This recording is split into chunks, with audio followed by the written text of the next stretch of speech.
J'espère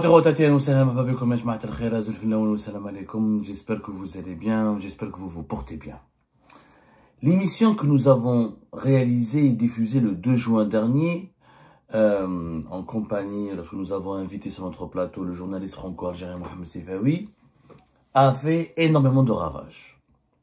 Énormément de ravages et elle a suscité des réactions très controversées, pour ne pas dire très hostiles au sein du régime algérien. Et nous avons été approchés par plusieurs sources pour débattre avec nous, pour analyser avec nous et pour essayer de comprendre les réactions, l'ampleur de ces réactions hostiles, mais aussi les dessous des graves accusations qui ont été formulées par Mohamed Sifawi sur notre plateau. Quand j'ai vu l'APS, les médias publics, certains médias privés en Algérie parlent de sionisme, d'extrême droite, de venin qui est craché sur l'Algérie, de lobby hostile à l'Algérie qui raconte n'importe quoi, j'ai estimé qu'il était totalement important et essentiel de procéder à une mise au point. Une mise au point m'a semblé essentielle, notamment l'APS quand elle a repris un article d'Algérie Patriotique qui parle d'une campagne haineuse de plumitifs à la solde des ennemis de leur pays. Elle parle des acolytes de l'extrême droite et elle parle d'articles qui veulent uniquement insulter, injurier, diffamer ou nuire à l'intérêt de l'Algérie, à son image, et qui parle de contenu télécommandé par des puissances étrangères hostiles à l'Algérie. Mohamed Sifawi a été attaqué dans cet article d'Algérie Patriotique qui a été repris massivement par l'APS et plusieurs autres médias algériens, et on voit sur les réseaux sociaux un déchaînement de critiques très sévères et virulentes à l'encontre de notre invité sur notre plateau, notamment après avoir révélé ce qu'il avait révélé. L'objectif de cette mise au point n'est pas de défendre Mohamed Sifawi. Mohamed Sifawi, il est majeur et vacciné, il va se défendre lui-même. Moi, je ne défends personne, moi je suis journaliste, je donne la parole à des gens. Je voulais d'abord expliquer pourquoi nous avons interviewé Mohamed Sifawi, qu'est-ce qu'il a dit brièvement. Je résume ce que Mohamed Sifawi avait dit, qu'est-ce qu'on peut tirer, quels sont les enseignements que l'on peut tirer. Et je voulais, encore une fois, faire de la pédagogie sur le travail de journalisme que nous sommes en train de faire. Donner la parole à Mohamed Sifawi ne signifie pas qu'on est d'accord avec lui, surtout ne signifie pas qu'on cautionne ses déclarations, ne signifie pas qu'on est d'accord avec ses positions éditoriales ou ses positions politiques personnelles ou ses positions idéologiques personnelles. D'ailleurs, regardez l'émission que j'avais réalisée avec Mohamed Sifawi, il n'y a pas eu de complaisance de ma part ni de notre part. On lui a posé des questions directes et franches. Je lui avais même dit qu'on te reproche, voilà, je l'ai tutoyé parce que c'est un confrère, c'est un journaliste. Je lui avais même dit qu'on te reproche tes positions pro-israéliennes, pro-sionistes, contre la résistance palestinienne. Il m'avait répondu clairement. Il avait clarifié sa position. Il avait dit le plus important, ce sont les faits que je révèle. Même si je suis pro-israélien, d'ailleurs il a totalement raison, qu'il soit pro-israélien, pro-sioniste, ça c'est son affaire. Moi je ne l'ai pas invité pour parler de la Palestine. Je n'ai pas invité Mohamed Sifawi pour parler de la Palestine et du Proche-Orient. Moi je suis un média algérien, je suis un journaliste algérien, je m'intéresse à l'Algérie, je m'intéresse à l'actualité algérienne, je m'intéresse au-dessous de l'actualité algérienne. Ce n'est pas mon champ d'action, la Palestine, Israël, la résistance palestinienne. Il y a des médias internationaux, il y a des médias pana-arabes, il y a des médias arabes, il y a des médias algériens qui s'occupent très bien de ce dossier. Moi, mon métier, c'est l'Algérie, l'actualité algérienne. Mohamed Sifawi, il est légitime en tant qu'invité, en dépit de ses positions personnelles qui n'engagent que lui. Encore une fois, sur notre plateau, il n'a à aucun moment parlé de la Palestine, ni du Proche-Orient, ni du Maroc, ni d'Israël, ni de quoi que ce soit. Il a parlé uniquement de ses enquêtes menées sur les relations Algérie-France. Nous l'avons invité parce qu'il a publié des enquêtes poussées, approfondies, très détaillées, et qui comporte des révélations fracassantes, extrêmement graves, sur les dessous des problèmes et des tensions qui opposent l'État français au régime algérien. C'est uniquement dans ce sens-là que nous lui avons donné la parole. Je rappelle que les deux enquêtes qu'il avait publiées au mois d'avril et au mois de mai dans les colonnes du JDD, le journal de dimanche, ont été confirmées au mois de mai par l'AFP, l'agence de presse parrainée par le gouvernement français, qui a cité elle aussi un rapport, une source de la DGSI, de la Direction Générale de la Sécurité Intérieure. Donc, on ne peut pas dire que Mohamed Seffaoui a raconté n'importe quoi, puisque l'AFP, citant elle-même la DGSI française, les services secrets français, ont confirmé une grande partie des révélations qui ont été faites par Mohamed Seffaoui. Donc, sur le plan journalistique, inviter Mohamed Seffaoui est totalement fondé.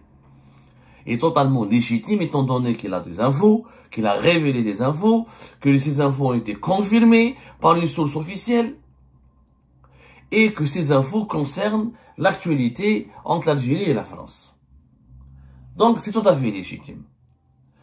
Comme il aurait été légitime de notre part d'inviter des gens proches du pouvoir algérien. Notre plateau n'est pas exclusivement dirigé contre les autorités algériennes. C'est complètement faux. Complètement faux. Nous avons toujours lancé des invitations aux partisans, aux sources proches ou aux responsables du pouvoir algérien. Moi, demain, Ahmed Attaf, Abdelmajid Tebboune, son chef de cabinet, les directeurs de ses services de communication, veut me parler ou veut venir sur notre plateau, ils sont les bienvenus. Pendant le mois du Ramadan, nous avons fait 2 émissions, avant le Ramadan et pendant le Ramadan. C'était pendant le Ramadan, je crois. Pendant le Ramadan, 2 émissions avec les anciens du MAC, des anciens membres du MAC, qui ont quitté les rangs du MAC et qui ont fait la politique, qui ont adhéré au dispositif de l'Mcheml, l'initiative du Rassemblement National, l'initiative du renforcement de l'unité nationale qui permettait à des dissidents, à des activistes dissidents de se repentir, entre guillemets, et de se réconcilier avec les autorités algériennes pour bénéficier d'une réhabilitation de leurs droits juridiques et civiques et du droit de revenir au pays à condition qu'ils abandonnent ou qu'ils quittent les organisations dissidentes classées comme terroristes ou comme organisations politiques subversives par les autorités algériennes. On l'a bien expliqué. On a fait 2 émissions avec les anciens membres du MAC qui ont dit du bien du régime algérien, qui ont dit d'ailleurs, comment dirais-je, qui ont non seulement dit du bien, mais qui ont salué ce dispositif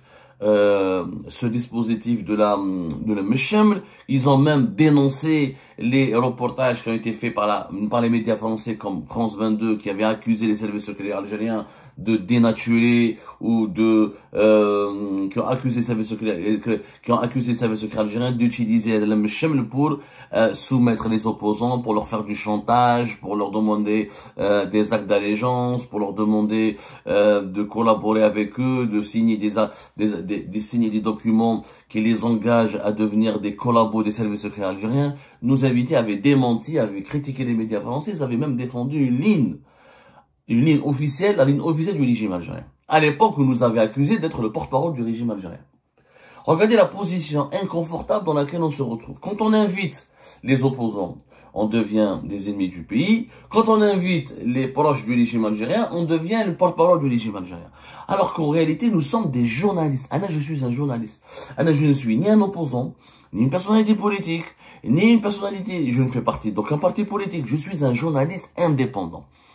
Je chasse l'information et je veux fournir à l'opinion publique de mon pays une information détaillée, une information expliquée, une information recoupée et fiable. Et je veux permettre à l'opinion publique de mon pays, ensuite, de se forger elle-même sa propre opinion. Moi, je ne suis ni un anti-Tebboune, ni un anti-Chengrihane, ni un anti-opposition. Moi, je suis un journaliste. Je donne l'info, j'analyse. Mon analyse, quand je fais de l'analyse et du commentaire, toute analyse, tout commentaire a une part de subjectivité, mais la base de ces analyses doit reposer sur des faits objectifs.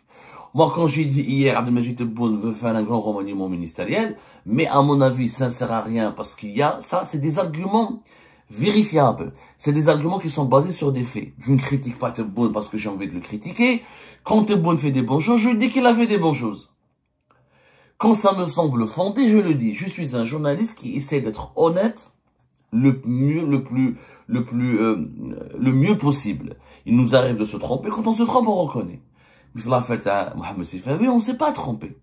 On l'a invité, il y avait un débat contradictoire, les questions n'étaient pas complaisantes, on lui a posé les questions les plus gênantes. Quand il a porté des accusations contre parce que il y a eu 3 graves accusations qui ont été formulées à travers 3 révélations fracassantes de Mohamed Sifawi. Première accusation, c'est contre le général Fethi Moussaoui, Sadq, qui était le chef du bureau de sécurité à l'ambassade d'Algérie à Paris, et qui est devenu depuis septembre 2024 le patron des services secrets du renseignement extérieur, la DDSE, ou la DGDSE, la Direction Générale de la Direction Générale de la Documentation de la Sécurité Extérieure. Quand il a dit que c'était Général Sadr qui a rassemblé les espèces, une somme au-delà de 50 000 € pour payer les commanditaires du rapt et du kidnapping, la séquestration de MEDZ, j'avais fait mon devoir de journaliste et je lui avais demandé des preuves. Je lui ai dit, est-ce que tu as des preuves de ce que tu affirmes? C'est extrêmement grave. Est-ce que tu as accédé à des documents, à des pièces à conviction qui affirment et qui peuvent affirmer ou confirmer l'implication de Général Sadr? J'ai pas applaudi ou à Mohamed Sifawi. Ce que dit Mohamed Sifawi n'est pas le Coran. Je lui ai porté la contradiction. Lui, il affirme à chacune de nos questions, il a affirmé qu'il dispose des preuves, qu'il a accédé à des documents ou des notes et qu'il a parlé à des sources très fiables. Deuxième accusation grave, quand il a dit que la DGSI algérienne a prévenu la DGSI française, sur les services secrets algériens, à travers le service de l'enseignement intérieur, on aurait prévenu, selon lui, les services secrets français à travers la Direction Générale de la Sécurité Intérieure, qu'ils allaient opérer une opération, qu'ils allaient mettre en place une opération pour neutraliser MEDZ, étant donné que la France ne veut pas le livrer par les canaux juridiques habituels. Ça m'avait choqué, je lui avais porté la contradiction, je lui avais demandé des preuves, je lui avais demandé des précisions, il n'a pas apporté de preuves matérielles, mais il a donné des précisions, il a donné des dates, 2023, etc. Il a décrit le contexte de ces informations. On affirme toujours qu'il a accédé à des sources très fiables là-dessus. Troisième grave accusation de Mohamed Sifawi, c'est concernant les biens et les comptes bancaires des 2 enfants de M. Tebboune, chef de l'État, que ces 2 fils auraient possédé, selon Mohamed Sifawi, des comptes bancaires en France. C'est vrai que j'ai fait un commentaire qui était subjectif, je l'avoue. J'étais choqué, j'ai dit, l'émission dans le passage, j'ai dit comment il critique la France et ses enfants ont des comptes bancaires. C'est un commentaire subjectif que j'aurais pas dû faire, c'est vrai. J'aurais dû rester dans mon rôle de journaliste, de dire, d'analyser et de détailler l'information. Ceci dit, ce commentaire subjectif n'était pas désastreux puisque j'avais continué de faire mon travail de journaliste le plus honnêtement possible, le plus professionnel possible, en demandant à Mohamed Sifawi toujours des preuves et des arguments pour étayer ces graves affirmations. Et Mohamed Sifawi a répondu clairement qu'il a accès à des sources, qui lui ont communiqué des documents et un certain nombre d'indices et de preuves qui démontrent que les 2 enfants de M. Tebboune ont des comptes bancaires en France. Ce qui peut constituer un scandale en soi, parce que je rappelle que la législation algérienne interdit catégoriquement à des résidents en Algérie d'utiliser leur argent en Algérie, qui est le dinar, pour financer en devise, pour posséder ou pour financer ou acquérir des avoirs en devise à l'étranger.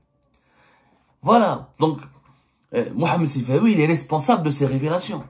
Si les autorités algériennes veulent le démentir, il n'y a pas de problème. S'il y a un interlocuteur algérien qui veut venir dans mon émission, me dire que Mohamed Sifawi s'est trompé, il dit que des conneries, il dit que des mensonges, et voilà la vérité. Je lui dis, vous êtes le bienvenu. Moi, je ne cesse pas d'inviter. Je n'ai pas hésité. Ça fait 2 ans que j'essaie de contacter la Grande Mosquée de Paris. Ça fait 2 ans que j'essaie de contacter l'ambassade d'Algérie ici. Ça fait 2 ans, voire 3 ans que toutes les sources proches du régime algérien ou qui ont un rapport, qui sont partisanes du régime algérien, je les ai contactés, je les ai invités à venir sur notre plateau. Personne n'a envie de venir. Ils ont tous peur ou là, ils n'ont pas été autorisés à venir sur le plateau de Abdou Samar. C'est pas le problème de Abdou Samar, c'est pas de ma faute. Moi, demain, un haut responsable de l'ambassade d'Algérie veut venir parler, démonter le Mohamed Sifawi et lui porter la contradiction. Il est le bienvenu. C'est mon rôle de journaliste. Moi, je donne la parole à tout le monde.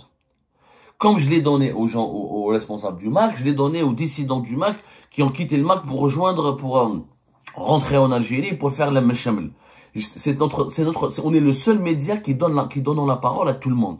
Moi, je donne la parole à Mohamed Sifawi. Demain, il y a des personnes proches des autorités algériennes ou qui veulent parler, et elles sont les bienvenues. Bien sûr qu'elles sont les bienvenues, mais il faut pas insulter les interlocuteurs. Il faut répondre aux faits par les faits. C'est tout. Moi, je suis dans mon rôle de journaliste. Inviter Mohamed Sifawi ne veut pas dire qu'on est les responsables des révélations et des graves accusations et des propos de Mohamed Sifawi. Mohamed Sifawi, il est responsable de ses propos. Il est responsable. Maintenant, vous voulez le démentir. Je comprends pas. Vous dites que c'est faux. Déposez plainte. C'est très simple. L'ambassade d'Algérie, elle a un avocat, elle est conventionnée avec un grand cabinet d'avocats parisiens, contre lequel, d'ailleurs, j'ai certaines affaires en justice. Il pourrait actionner des procédures judiciaires contre Mohamed Sifawi et demander à des preuves et dénoncer Mohamed Sifawi ou déposer plainte contre Mohamed Sifawi pour dénonciation calomnieuse, pour diffamation, pour atteinte à l'honneur, tribunal judiciaire de Paris ou de un procès. Mohamed Sifawi, il dit qu'il a les preuves. Moi, je lui ai reparlé depuis. Est-ce que Mohamed, s'il dépose plainte, est-ce que tu es prêt à les affronter? Moi, elle m'a dit, je suis prêt à les affronter. Et donc, les gars, affrontez-le. Je ne comprends pas. Abdou Sammar, vous déposez plainte contre lui. Moi, j'ai plusieurs procès ici en France que j'ai gagné majoritairement. Alhamdoulilah, parce que j'essaie d'être le plus honnête, le plus professionnel dans mon travail. Mais les autres, quand il y a des graves accusations, vous répondez que par l'insulte, l'insulte. Ça ne sert à rien de dire à Mohamed Sifawi, tu es pro-israélien. Ou je te Israël, Hamas, la Palestine. Lui, il a accusé, il a donné 3 graves informations qui concernent l'Algérie. Vous lui répondez fait par fait. S'ils m'ont apporté les arguments, apporter les arguments et les preuves qu'il est en train de mentir. Qu'il est en train de mentir. Mais dire qu'il est l'extrême droite, qu'il est proche de l'extrême droite, qu'il est le porte-parole de l'extrême droite, le commentaire ne sert à rien. Nous voulons des explications. Encore une fois, concernant les fils de Abdelmajid Tebboune. Si les fils de Abdelmajid Tebboune ont des résidences à l'étranger, sont résidents à l'étranger, qu'ils ont ouvert des comptes bancaires depuis l'étranger, ils sont avec leur argent gagné à l'étranger. Ils sont dans la légalité absolue. C'est tout à fait légal. Les enfants de Tebboune sont des Algériens comme les autres. Ils ont le droit d'avoir des comptes bancaires quand ils sont résidents à l'étranger. Mais ce sont des Algériens comme les autres. S'ils ont failli ou s'ils n'ont pas respecté la législation algérienne, ils doivent être jugés, ils doivent être considérés comme des justiciables comme les autres. Et encore une fois, ils ont le droit à la parole. S'ils se sentent diffamés ou dénigrés ou injustement calomniés, ils peuvent poursuivre Mohamed Sifawi. C'est tout. Ils peuvent le poursuivre en justice. Quant à mon commentaire qui aurait causé problème, c'est un commentaire d'un journaliste qui est surpris. Parce qu'effectivement, un dirigeant algérien qui diabolise la France, qui fait un bras de fer avec la France, ou dont les enfants ont des biens en France. C'est un peu contradictoire. C'est légitime. Après, j'aurais peut-être pas m'exprimer, j'aurais pas dû peut-être m'exclamer de cette manière. Voilà. Mais le journaliste ne peut pas être objectif à 100% et on ne demande pas aux journalistes d'être objectif tout le temps à 100%. Ce qu'on demande aux journalistes, c'est de faire son travail, d'apporter une information confirmée, vérifiée et de donner la parole à tous les acteurs importants d'un débat autour d'un événement de l'actualité. Mohamed Sifawi est un acteur important. La crise algéro-française, qu'on le veuille ou non, Mohamed Sifawi a fait des enquêtes sur Rupture, sur GDD. Au départ, il écrivait pour le Figaro magazine. Il a toujours fait des enquêtes très détaillées avec beaucoup d'informations où il cite des responsables algériens, où il donne des détails. Donc, il fallait l'interviewer, il fallait comprendre pourquoi Mohamed Sifawi a porté de graves accusations contre les autorités algériennes. Sur quoi il s'appuie? Quels sont ses arguments? Est-ce que ses sources sont fiables? Est-ce que ses informations sont fiables? Ça, c'est notre métier en tant que journaliste algérien de les vérifier. C'est la moindre des choses. Et encore une fois, notre plateau, il est ouvert à toutes les tendances, toutes les sensibilités. Nous n'avons jamais exclu personne. Et je relance encore une fois l'invitation. Si l'ambassade d'Algérie veut envoyer son avocat ou un représentant pour démentir et pour répondre aux accusations de Mohamed Sifawi, chiche, comme le dit la PS. Si les autorités algériennes le gouvernement veut démentir, nous faire parvenir un démenti officiel, chiche. S'il y a un interlocuteur qui sera désigné par le gouvernement algérien, qui veut venir sur notre plateau et débattre et accepter les questions contradictoires et répondre clairement aux questions de nos invités aux révélations qui ont été faites par notre invité Mohamed Sifawi, chiche, comme le dit la PS encore une fois.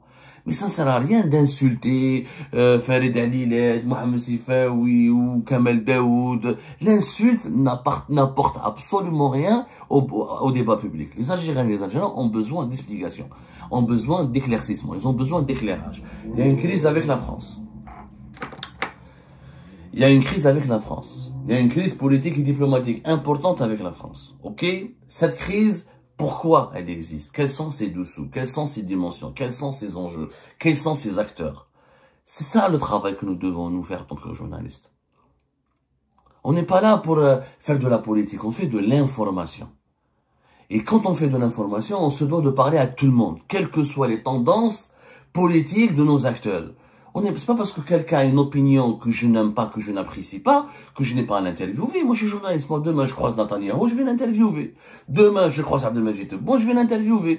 Demain, je vais croiser le chef du Hamas ou le chef des brigades Al-Qassam, les brigades armées du Hamas, je vais l'interviewer. C'est mon rôle de journaliste, de donner la parole, de transmettre l'information.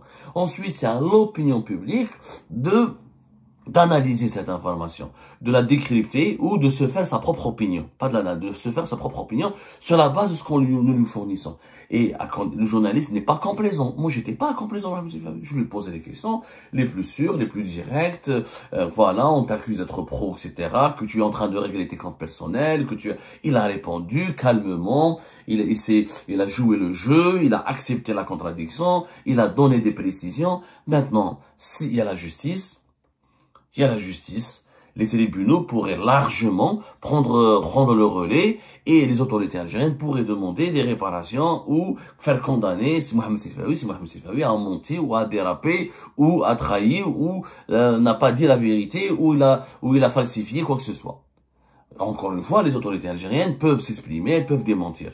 Nous les invitons cordialement à accepter les règles du débat démocratique qui sont les bases du journalisme, le débat contradictoire. Si vous acceptez que les journalistes vous posent des questions qui vous gênent et que vous acceptez de fournir des réponses transparentes, on est là. Nous sommes un média algérien neutre, honnête, professionnel.